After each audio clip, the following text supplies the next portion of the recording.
through the process of evolution, many different organisms arise, some more complex than the others. These organisms have more and more functions that evolved and passed on to the next generation. And these functions themselves were passed on through DNA, which can basically make a copy of itself and pass it on to its daughter cell. Imagine it like this. The DNA is a piece of paper with a set of instructions on it, and the process of replication is copying this A4 into sheets and giving on the information.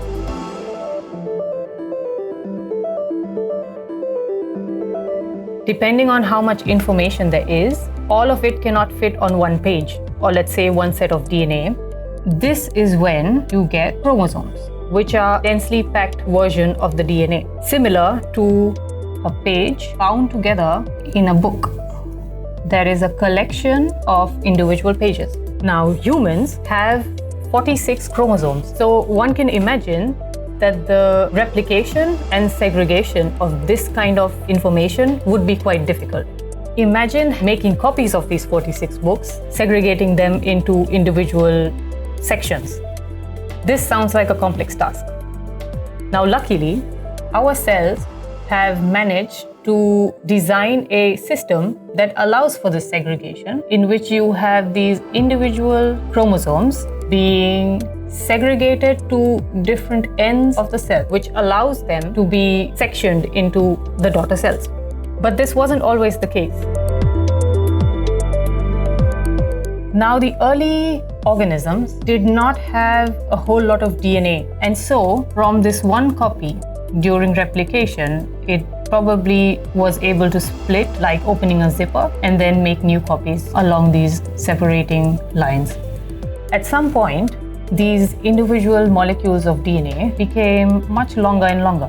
It made more sense for the cell to crumple it up and compact it in the form of a chromosome. However, even chromosome would go on further at some point to become even longer and longer, making it quite difficult to manage the entire thing. And so that's when you have splitting up of the chromosomes into multiple chromosomes. We basically go from a sheet of paper with information to a book, and now we have multiple stacks of books.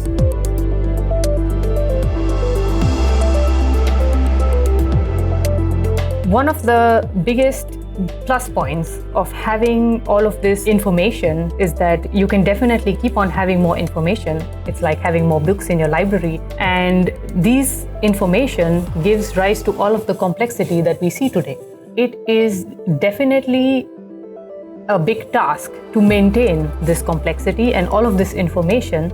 So in my research, I want to find out when was it beneficial to have these multiple chromosomes at the risk of losing one of them during cell division. In other words, why would we have the encyclopedia of life's information split up in different books, even when it's much more work distributing all of these different books?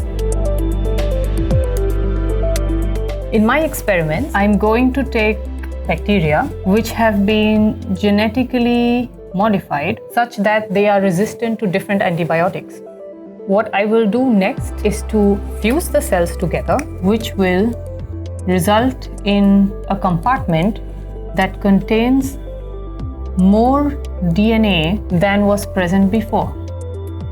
Now we can observe these newly formed cells and how they undergo duplication to give rise to new daughter cells.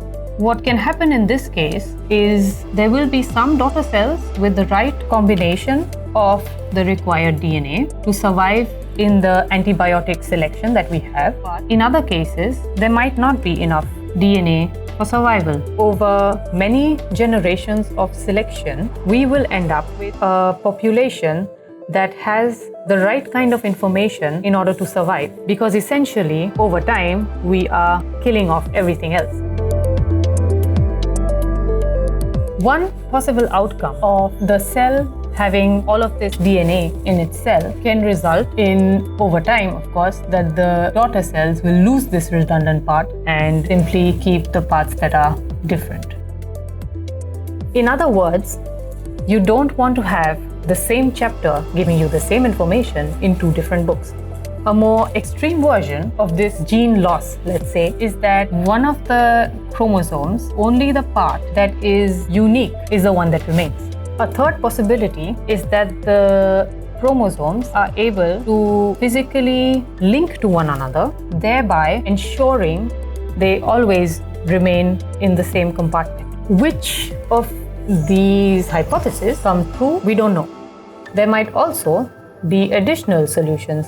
What we do know for now is that if you cannot compact your DNA into one package, then you need to be very sure that the two packages, the different packages that you have, are going to the same place, so that you end up with all of the required information that you need to survive. In other words, if you cannot fit your entire story in one book, then you need to make sure that you publish all of your volumes and distribute them at the same time so that you have the whole story.